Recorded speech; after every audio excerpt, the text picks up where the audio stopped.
Hello and welcome to Seagulls Social.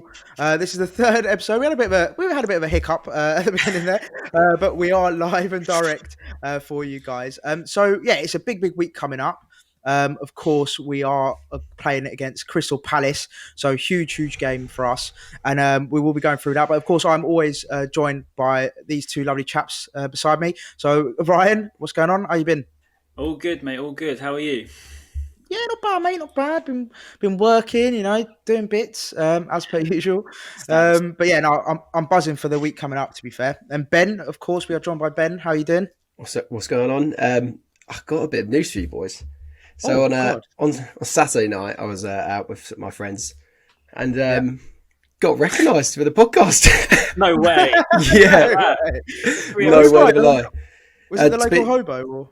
No, I was at the local pub and I'd never seen these boys in there before. And then one of the kids just went, "Oh, you're from Seagulls Social, aren't you?" I was like, "No way." And my brother was standing next to me. I was like, "You've got to be shitting me." So I was sat around the table. So if they're listening to it right now, hello to you boys. It was great meeting you. But I was literally sat around the table with them and just chatting to them. It was quite funny. Brilliant. Yeah. That's actually amazing. was good But fun. I'm actually very upset that hasn't happened to me yet. Well, you're in the London streets now, aren't of you? London. Yeah. Imagine that someone comes up to me in London. By a "I've Palace seen you fan. on You were Seagulls Social? It just beats me up after. Yeah. But anyway, right, enough of the chit chat. Everyone wants to hear about sort of the big news that happened today. So if you're not aware, Percy Tau has I believe Ryan, you are our correspondent Here for we these go kind again. of so I believe he's been granted his work permit finally. So he's actually able to come back to us in January. Is that right, Ryan? Am I hearing those reports I correctly? think something along them lines. Yeah, I think he's able to be loaned back in January.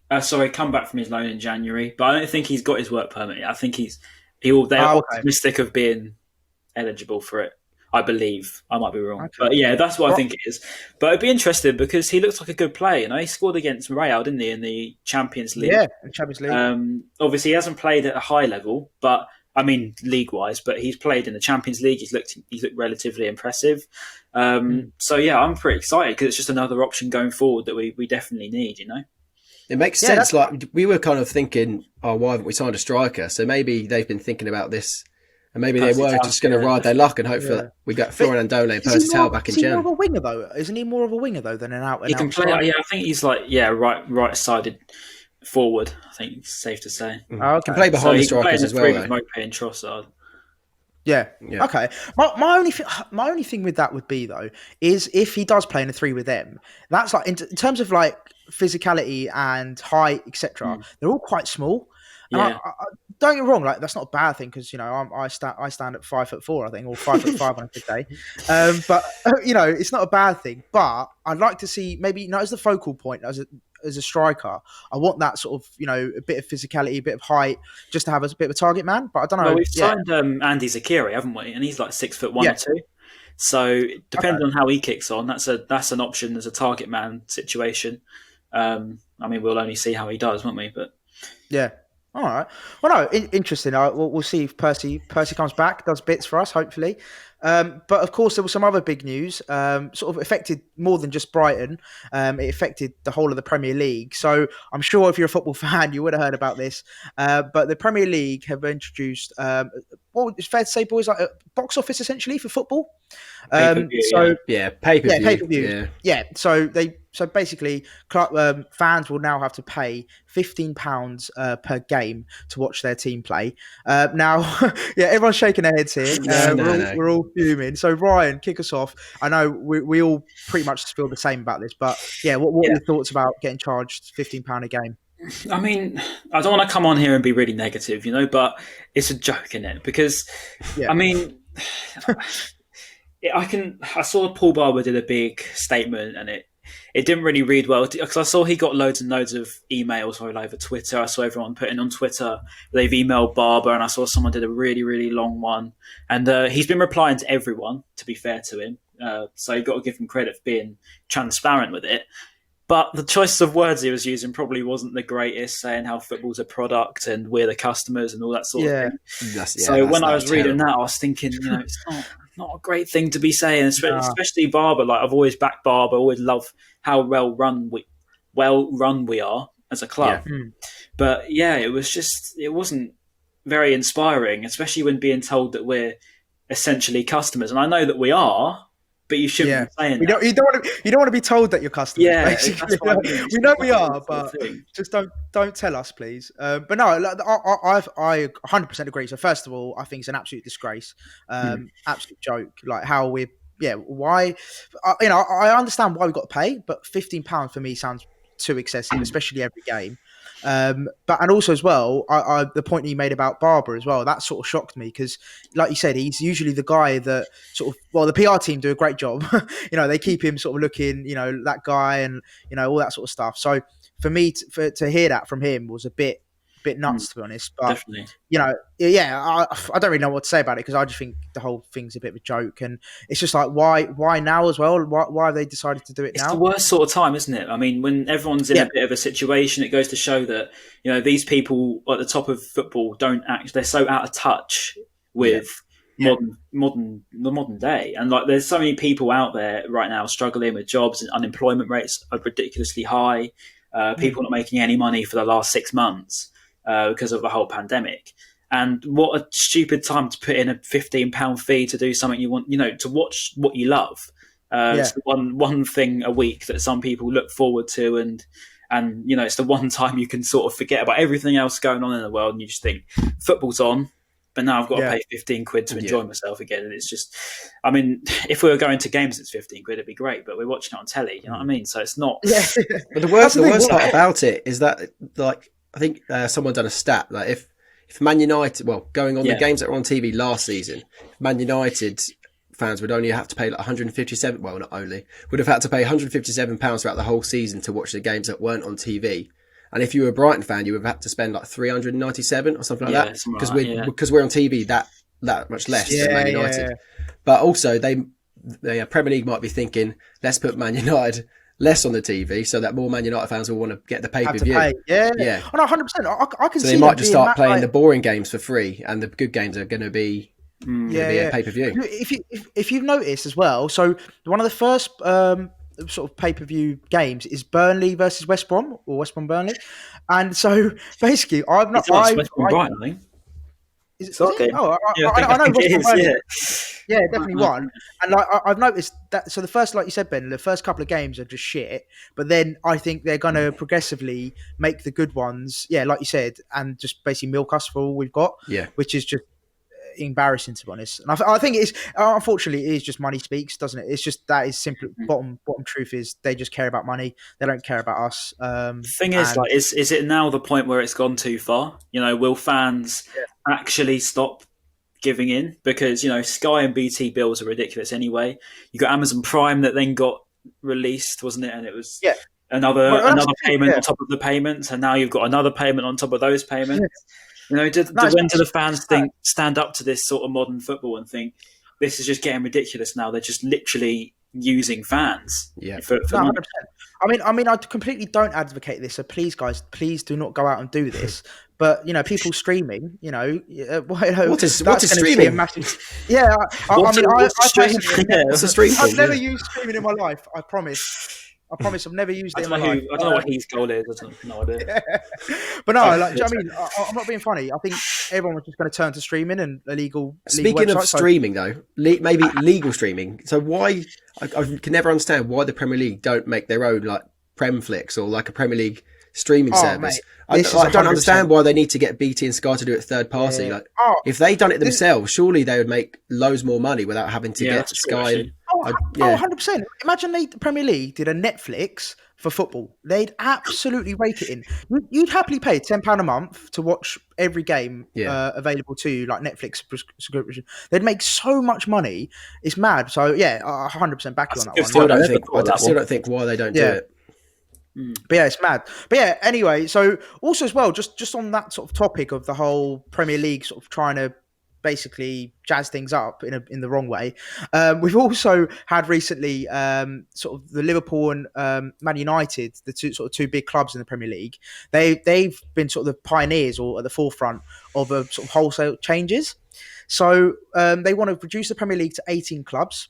They don't want EFL Cup or the Community Shield, among a long list of other big changes. But Ben, what I know you sort of brought this up sort of off air. What did you? What are your thoughts on them sort of going off on one and trying to be these?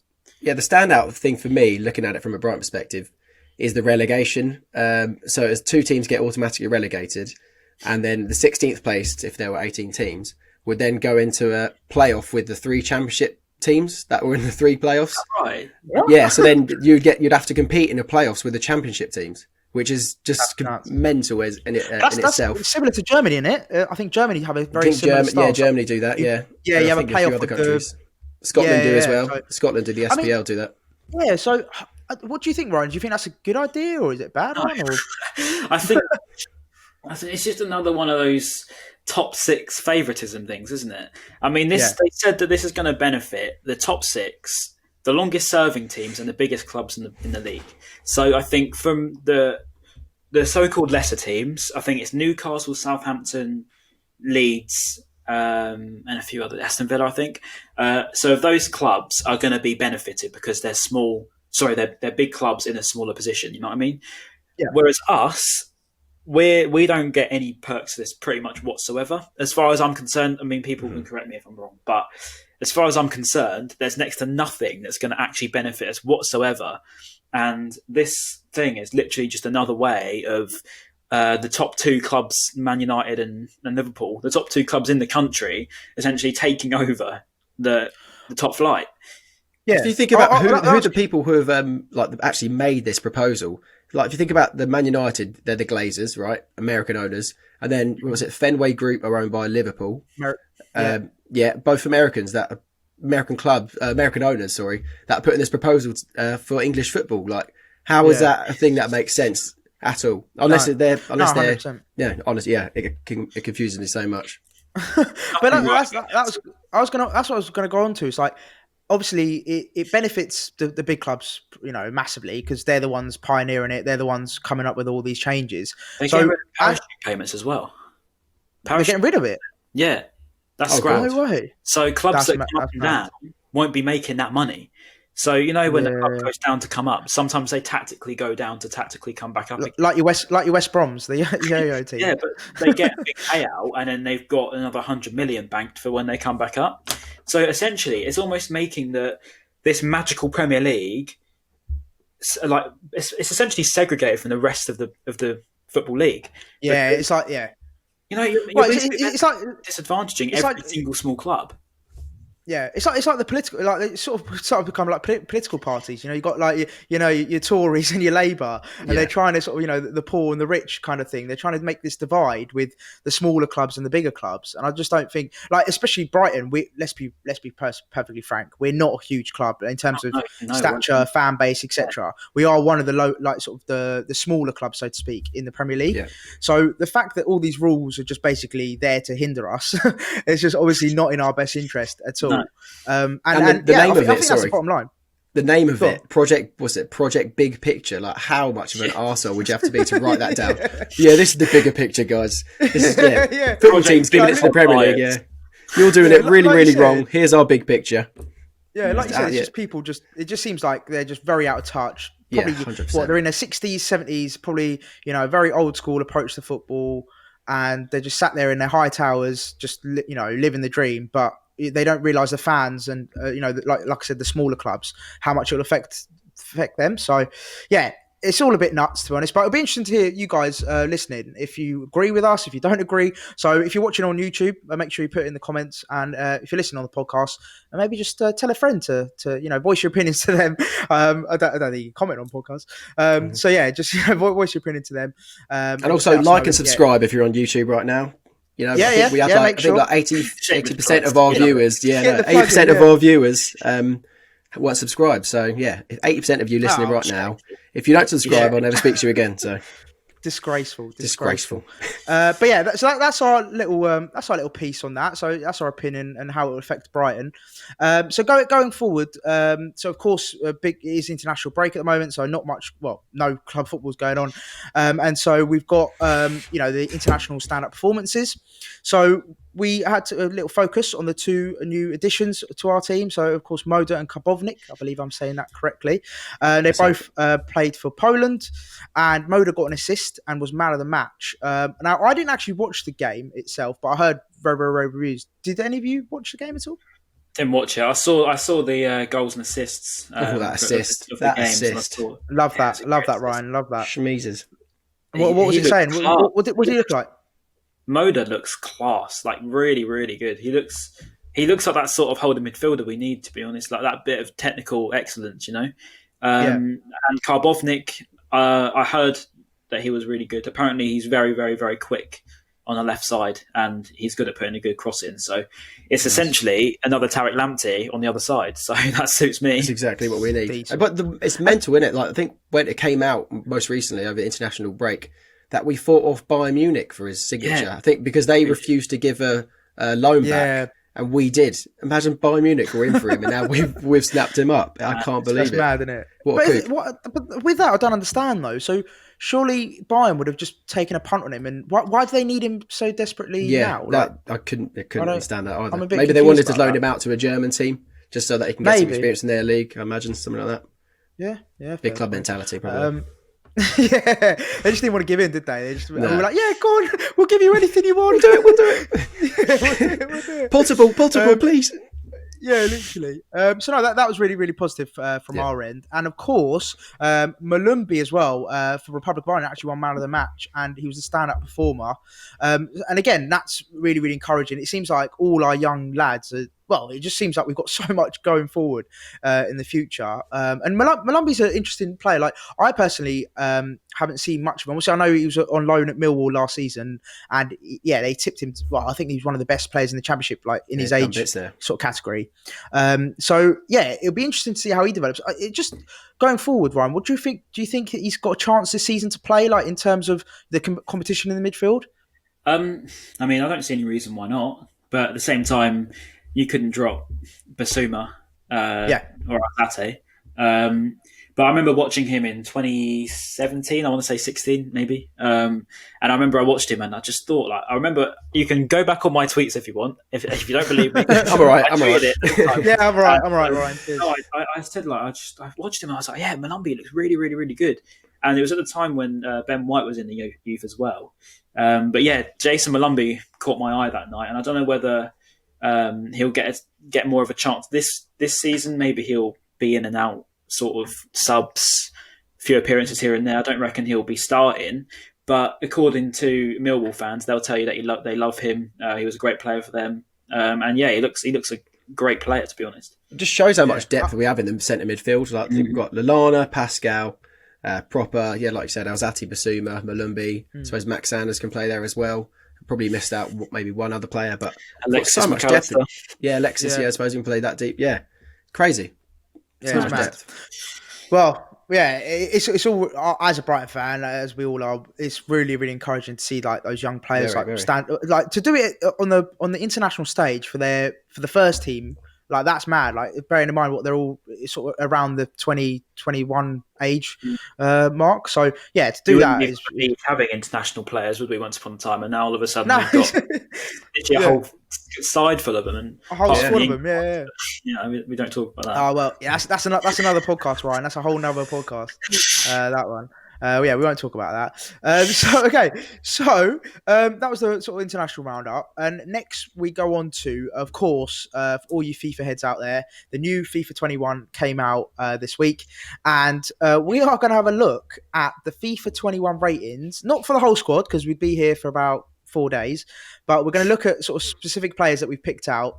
And we're just going to go through their sort of the current rating that FIFA have given them and their potential ratings, and whether we think it's fair, or if we don't agree, wherever it might be, we're going to let you know, because that's what we're here to do. So to kick off, we are going to we're going to have a look at the young players. So actually sort of following on quite nicely from what we were just talking about. So one of our new additions, Moda and Karbovnik, both of them have been rated. So respectively, Moda has been rated 69 and Karbovnik 68. But importantly, their potential, so how good they can become. Moda is 82 and Karbovnik 83. So FIFA rate them very highly. What do we think? Do we think that's fair? Do we think they're underrated, overrated? I'm Ben, happy this with one's that. for you. Yeah, I'm happy with that. What interests me a lot is actually Kabovnik, the positions he can play is left back and centre mid. So Yeah, he again, played centre mid for more them depth last there. season, apparently. Oh, did he? So that's really good. More depth at centre All mid. this season. I'm pretty happy with those potential. It's kind of if we compared them to the actual first team, they'll be looking at reaching a lot of it, most of other people's potential. Sorry. I mean, they're not just too bad. to give you a bit of context, the highest rated player in our squad, well, potentially, is McAllister, and he's 85. Potentially, he could become as good as. So he's like the top. He's what everyone's aspiring to be in terms of potential. How But is the Tarek younger Lamptey chap, not higher though? Like, come on, let's just talk about that. Well, How is he overall not like potential 90 at least? So just for people that don't know his rating, so Lamptey is currently on FIFA. This is mental. He's rated 66, which is what out of like the. So I'm just looking through the list. So he's actually like below Alzat. Even Malumbi is rated better than him. Jason Steele. I'm just looking. Jason Malumbi, but how? Yeah. No is that offense, no offense. You're a great player, but come on, Lamptey, and potentially he can go up to 83, which again I think is a bit. I think low, it's isn't it? Very low. Yeah. I reckon see, they normally do like a winter squad update, and I imagine they'll boost him a lot because they would have done this maybe before. I know, but they have Project Restart to watch him, but I imagine that'll get up to at least maybe like 75. Obviously, they probably just didn't send any scouts to any of our games. It's because he's not playing for a big club, isn't it? That's why. Yeah. If he was playing for Chelsea too, and he was putting in those performances, he would have been rated 90 rated already. And also his pace. This just proves that no one's been watching him because his pace on there is like, I think he's got an 82 sprint speed, which is abysmal for what he can actually be like. He's a road runner. Literally the road runner. Yeah. But no, it's that was actually a question. Actually, I was going to ask you. So Ryan, you mentioned Chelsea. Like, if he played for Chelsea, he'd have a mad rating. So I'm assuming Reece James got a much higher rating. Oh, definitely, yeah. Yeah, like, I'm assuming he's probably like 80s or high 70s, whatever. Yeah. So who in real life, who would you choose, Reece James or Lamptey? I'll start with you, Ryan. Tarek Lamptey any day of the week. I'm not saying that to be biased either. I just don't think in the long term, because I'll back my reason. I'm not just going to say it and not say anything for it. I don't think Reece James can do what Tarek Lamptey can do, and I think that Tarek Lamptey can do everything that James can do or could do. Very well. So that's why I'm saying. What do you mean specifically, though? Because it sounds quite vague. What exactly? Well, for a start, his pace. James is not as quick as him. His ability to beat someone. I might be completely wrong here, but judging off when I've ever seen James, he doesn't get forward as well as Lamptey does. And then Lamptey, he has that sort of Alphonso Davies-esque sort of thing. He bursts forward and then he still gets back and puts in a crunching tackle. For me, I'm saying Lamptey any day of the week. But it is very hard to say that at the moment because you've only seen him, 10 times? But if he keeps this up all the way to the end of the season and he only puts in like a couple of bad performances, Lamptey any day of the week. And if I was Lampard, I'd be thinking, why did we let him go for that much? Yeah, you done fucked up. I was listening to Filthy Fellas, and they were talking about Lamptey, and I think Tigo was mentioning that Lamptey has a buyback. Apparently, we've got a little buyback. That's not true. Apparently, is it not true? I don't think he's only got a sell on. I think Tigo's chatting shit. Well, it worked, didn't it? Regarding Lamptey, I'd have to agree with Ryan. Every point he made, but what he said. Lamptey can match James's defensive ability. Like, I was a bit cautious of how good Lamptey would be defensively, but he's proven that he can my biggest thing as well. He's proven that he can tackle well, which is amazing. So I'll take Lamptey over Reece James at the moment. That one in Newcastle as well, when he come back and he caught up with him and then he put in a tackle to perfection. That was a mad challenge. Winning man of the match for only playing like one half of football. It just showed how good he was. He basically made Alan and Maximan retire in 45 minutes. It was just beautiful. Yeah. Of course as well, so Lewis Dunk as well, we've got to talk about Dunky because he has been rated 78 and only a potential bear in mind he is 28, so he's not exactly getting any younger, but potential rating of 80. So we're all a bit baffled by the rating here. So is it basically, I reckon, do you know what's happening? I reckon Gareth Southgate is doing the FIFA rating. There's only one explanation for this.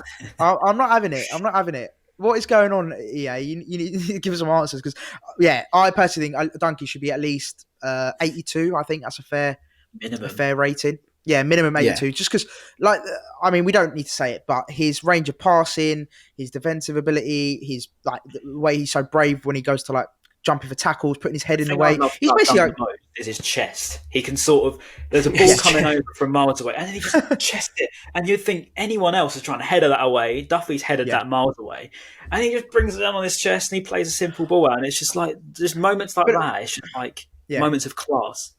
For me, I always people. People always bang on about, you need a ball playing defender. You need one of those in your team. It's the new way. It's the modern football. It's the way to go.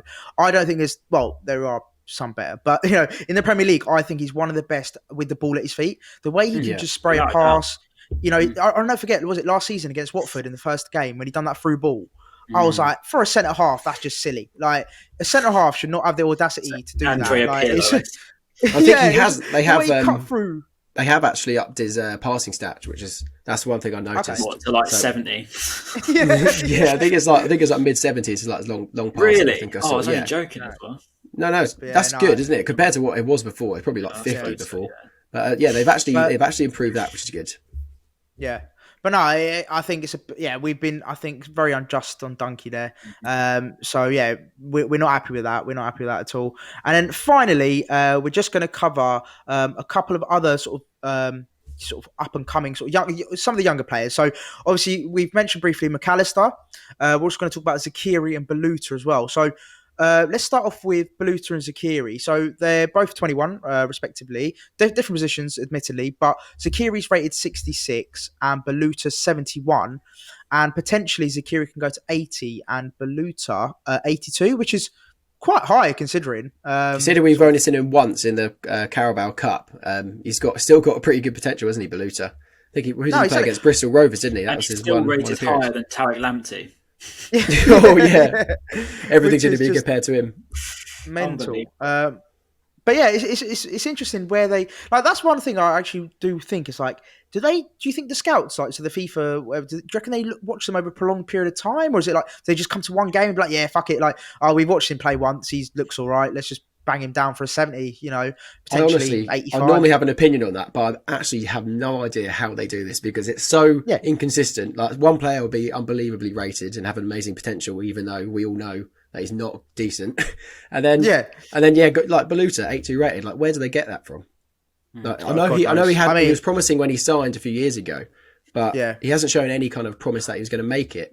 So surely they should bring it down. I remember as well on Football Manager, he was wonder kid. So whenever I was Brighton, I would always make sure I'd sort of get him through the ranks and make sure he got game time. Because on Football Manager, he's one of the wonder kids. So I don't know. Is he being overhyped? Is he? He's been shipped out on loan now, hasn't he, with an option to buy? So he's obviously not part of our plans.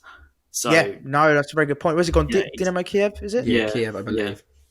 Yeah. So he's not going to be playing for us, I don't think.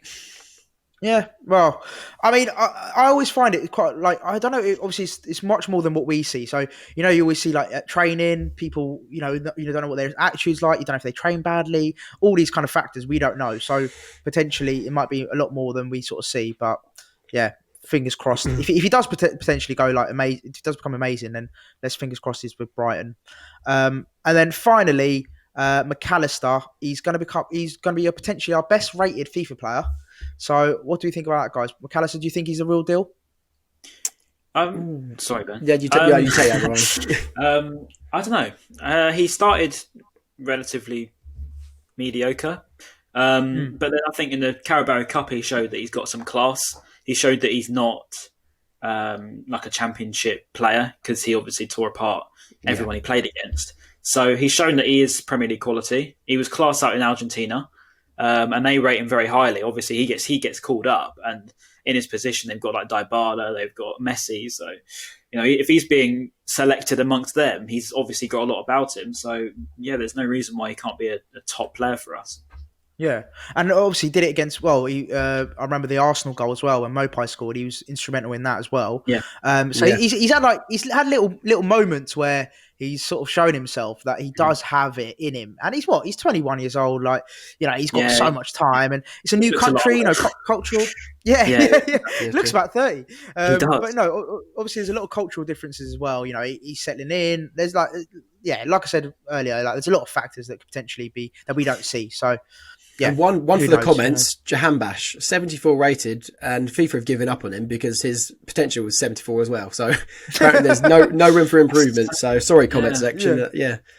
Yeah, let us know what you think, if the ratings are just or not. So yeah, please let us know. Give us your feedback. So final thing. So we're going to go into of course, the big game on the weekend is against Crystal Palace. So it's one of those games where especially in the last year, we've not had much luck against Palace. We lost one game, we drew one, and yeah, it was not good for Potter. He's never beaten Palace before, so it's a big game for us and Potter. So Ryan, what do you think? Do you think that's going to play on Potter's mind at all? Do you think he's going to sort of change his approach in any way, or do you think he's just going to be Potter ball straight away? I mean, Potter will always stick with what he is, isn't he? He's always adamant to play out from the back, do Potter ball as the way he plays it. But yeah, last season wasn't great. But then with that being said, let's be honest, neither of those games we should have not won because away from home, I know what you mean. Away from home, we absolutely dominated them. And then it was just a moment of Zaha's magic, as he always seems to find. I can't believe we didn't win that game. We were like Barcelona. Yeah, that was actually how we game. Didn't win that. I've got no idea. That ball from Trossard just replays in my mind every time. That first time, just across the box, touch, top bin. Great goal. But then, at home, that was the last game I went to before the pandemic, and we didn't even know. But yeah, Palace at home. Let's try and run my memory back. Oh yeah, we had a Solly March missed chance. Yeah, it was Ayew. Oh god, yeah, scored. Missed chance from Solly. Didn't he go with his right foot? 3-1-1s. Squared across the box, and he could have just tapped it in with his left, but he went for his right. Like the one moment you think, yeah, here you go, you can use your left foot now, and then he tries to with his weak foot.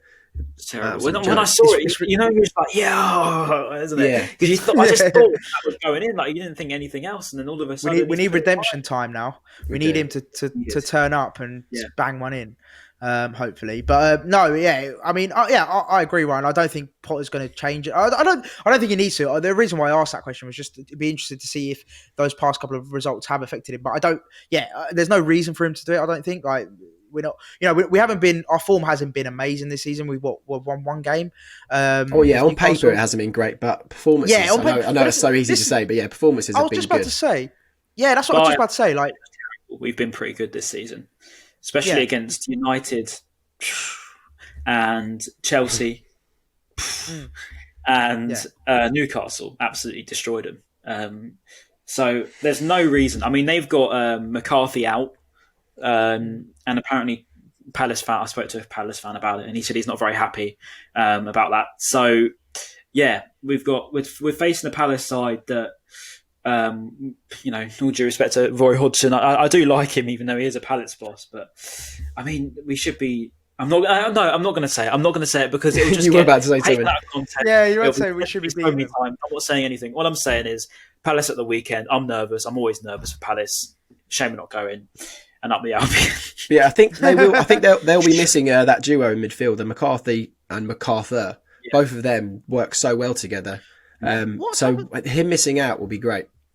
It'll be good for us. What's happened to Miljovic in centre mid? What is he just out? Is he out of favour at the moment? Because I remember he was scoring penalties for fun. Set piece specialist, wasn't he? That was it, I think. Yeah, he just loved the penalty. Really, that's what he sort of did, I think.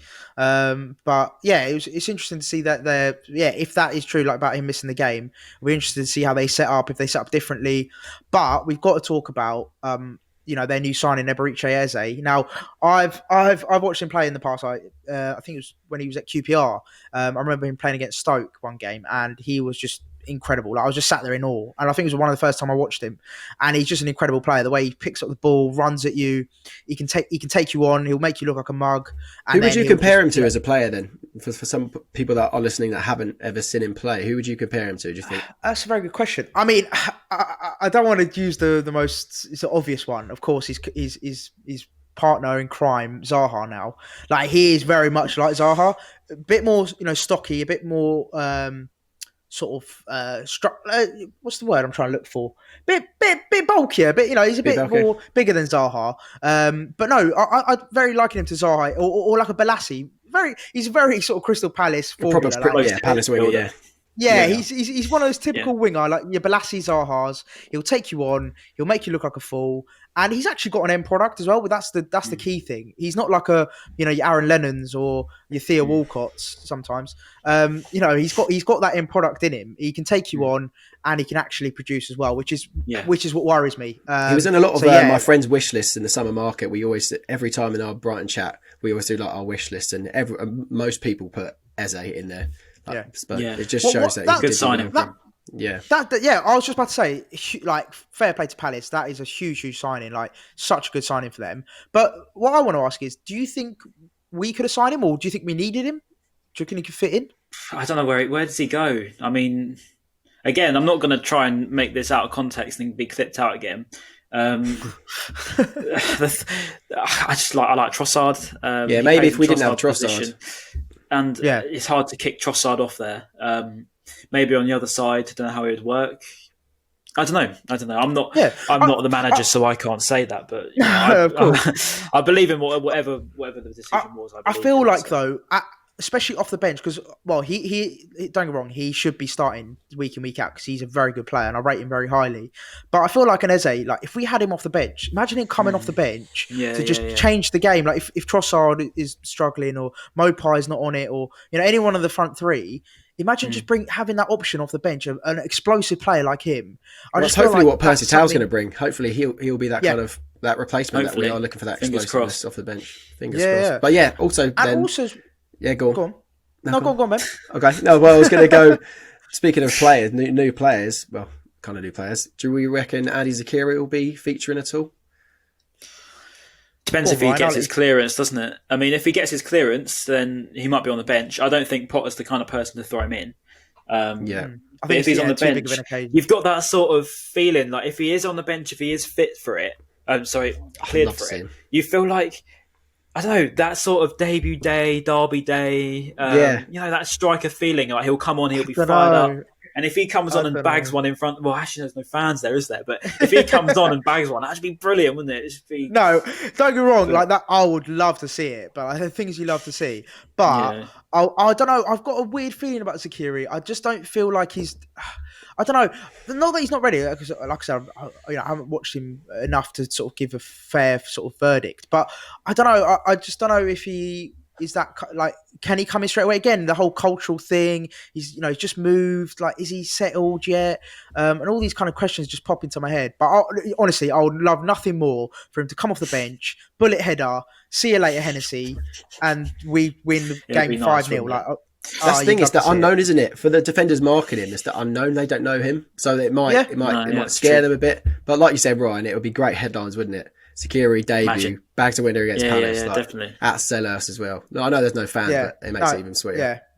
And one thing I did want to say as well is, this is just my personal opinion, and I'll happily be clipped if that's what you want. But I genuinely don't think that Palace team, if you look at player by player, they are not good. They are not a good team. Apart from, look at Ryan's face. No, honestly, tell me. Okay, look, let's go through their team.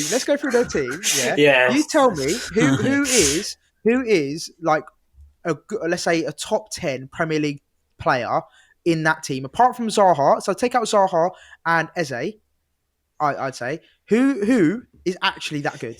I fear Ayew. Sorry, Ben. I fear Ayew. I think Ayew's a good player. And I remember I went to one of the press conferences for the Amex and the training ground, and Graham Potter said himself how much he loved Ayew when he was at Swansea, and he wanted to sign him. I don't know if he wanted to sign him here or something like that. But yeah, he said how much of a great player he was then. And then he went and scored a winner against us that weekend. Oh, no. So, yeah, I'm worried about Ayew. So if I was to say I'm worried about anyone, it's him. Well, I think it's just a credit, because the answer to you for me, Maz, is I can't name anyone other than Ayew and Zaha. But I think that's just a credit to Roy Hodgson and his system. Like, he can make a team of players like that. He can make them a top 10 team just because of his system and how well drilled they are. So yeah, it's a credit to Roy. Very, very, very fair point. No, yeah, I was just talking in terms of individually based, based on individual ability. Of course, it's a team game. They're I all appreciate shit, yeah. that. Yeah, I'll stand by they're all IU for that. I'll stand by IU. Yeah. Okay. Yeah. So okay. All right. That's fair. That's fair. And maybe maybe an honourable mention on his day, Sacco. Maybe he's potentially sort of got that in him, but again, he's quite error prone and a bit of a. Yeah, he's not great to be honest. But yeah, no, it'll be interesting to see. I might be made to eat my words, and they all turn into trailblazers, and we get spanked 7-0. Probably going to happen because I've jinxed it. So you're welcome, Brighton fans. You're welcome. But yeah, so finally, then before we wrap up, I'm going to start with you, Ben. What's your prediction? I know you're probably going to be like, no, I don't want to give you one because it's going to jinx it, but I want a prediction. No, that's Ryan says that. Okay, how do you think it's going to pan out? I'm not saying. Sorry, Ben. You go. Yeah, how do I think it's going to pan out? I reckon we could win. I reckon the positivity that we've had, they might be. Like, it didn't work. Like their system, we dominated them away at Palace last year. I just hope we can recreate that and actually get the win this time. Because that'd be nice. We played different style of football to them, completely different, and it worked when we at Sellers. The result didn't come, but yeah, if we play like that again, then we should win. Ryan? Need some luck, don't we? We need some luck. We need something to go our way. So it'd be nice if something went our way at the weekend, because so many times it's like the same sort of recurring theme, isn't it? Played so well, we didn't score. Yeah. Played so well, we didn't score. And it just, again, we can talk about clinicalness, but then clinicalness, is that a word? Clinical? I don't think it is. No. Oh well, I've made it up now. But the point is, like, we can complain about that, but Man United wasn't to do with us not being clinical. It was just because we were so unlucky. We hit the post like so many times. So, yeah, I'm going to say if we've got a bit of luck on our side, we play how we know we can play. There's no reason we can't go and beat them convincingly. But it's football. It doesn't work like that. No, 100%. No, that is spot on for me as well. Like, yeah, I personally think we are the better team when it comes to style of play. Like for likes as well. Like, yeah, player for player. I think we are the better team. But like you said, there's a lot of factors apart from being a good team individually. We've got to play as a team and we've got to stick away our chances. So, no, I think, on our day, we easily beat them. But, yeah, let's see. And also international breaks, giving a little refresh, isn't it? So, you never know. Palace might come back and play like Potterville, but obviously that's not going to happen. But we might come back and have a bit of a hangover from the international break. You never know.